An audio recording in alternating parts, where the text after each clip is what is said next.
По речиси 2 години од хуманитарната акција што ја покрена, Мија Костова конечно се сретна со Леонид Индов, момчето за чие опоравување успеа да собере значителни средства и да му помогне во најтешките моменти.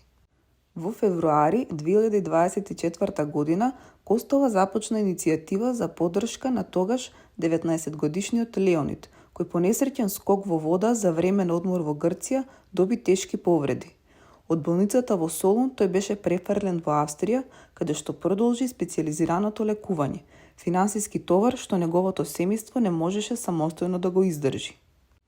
Костова за само неколку часа успеа да мобилизира околу 250 компании и дарители, а за 2 дена преку оваа акција беа обезбедени 450.000 денари. Средствата веднаш беа наменети за терапиите и рехабилитацијата на Леонид. Деновиве, двајцата се видоа во Скопје, топла и емотивна средба што ја сподели и Мија. Леонид денес повозрасен и со насмевка на лицето и подари статуетка со символични 2 раце што држат срце, придружена со порака на благодарност за незината човечност и поддршка. Костова истакна дека овој подарок за неа има посебна важност и упати благодарност до сите што се вклучија во акцијата минатата година. Сподели заедничка фотографија, нагласувајќи дека средбата со Леонид ти дала силна животна лекција и потсетник колку е важна солидарноста.